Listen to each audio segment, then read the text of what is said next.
Hey, I'm Nicole Rabin for The Buzz Scene, and we're at the premiere of Season 4 of Breaking Bad. And I'm just wondering, how much more can they break bad? And oxidation is the compromise you own.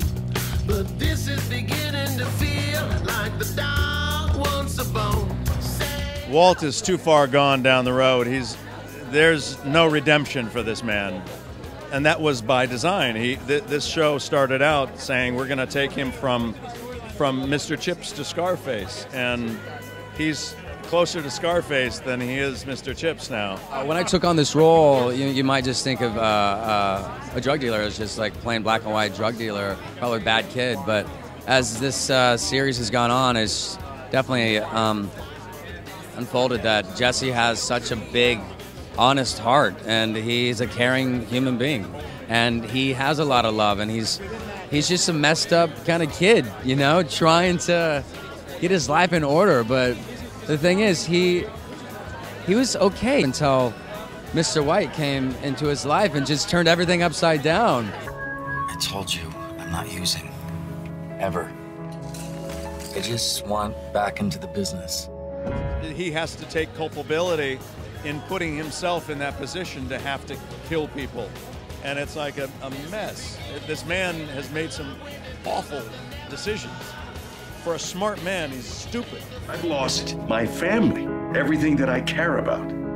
I didn't marry a criminal. She's not going to tell a living soul. Skyler, now that she knows what's going on, it's not what she wanted, obviously, but she decided not to run away, and she decided not to take the kids, and she decided not to turn him in to the police.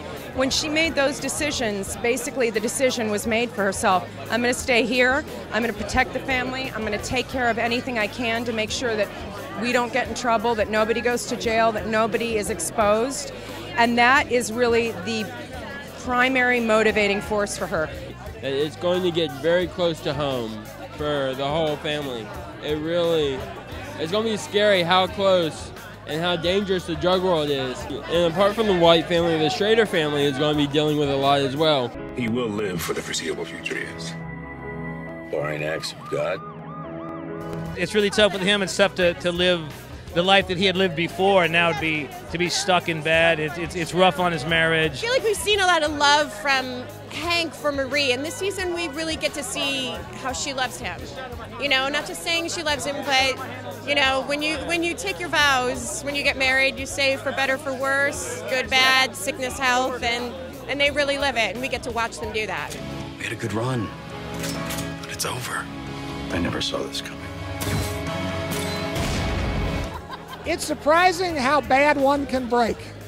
I am constantly surprised, and I'm surprised too by the fact that as pleasant as our actors are in real life, our characters can be just as polar opposite unpleasant. He's a journeyman. He's a worker. He's out there.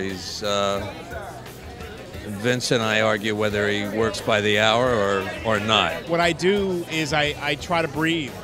I try to do a lot of yoga every day so I don't allow myself to be in my ego space and just deal with Gus as if he is the most confident, graceful, amazing human being who believes in himself, who has nothing to prove, but who will do anything to preserve what he has begun, his empire, his business, and to exact the revenge he needs to exact in this season 4 of Breaking Bad.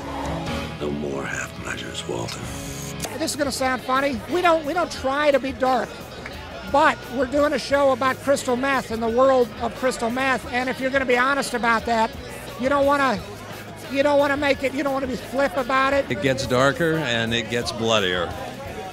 I love every season. I feel like we just learn more about these characters in a whole different way that we could not have done in season 1. Well, season 4, I think you learn a little bit more about Gus, about where he comes from. About what has happened in his early life that has affected what's going on now, and about where he gets his sort of calm and cool. This season is just season 4 is just so big. I feel like we could go maybe one more, maybe 2 more, but I don't know if we could go much more than that. I don't want to stretch out the storylines and dilute it, and I think we should leave on a good note. This is not a show that can go on forever. This is a show about a character transforming from one person essentially into another, from a good guy into a bad guy. By that very self-imposed mandate, you kind of realize we can't go on forever. If you ask me today, I would say season 5 and out. But if you ask me again in a year, I don't know. So they're going in for another sinister season, and if you haven't been a fan already, you should be now. Tune in to season 4 of Breaking Bad. I'm your host for the Buzz Scene, Nicole Rayburn.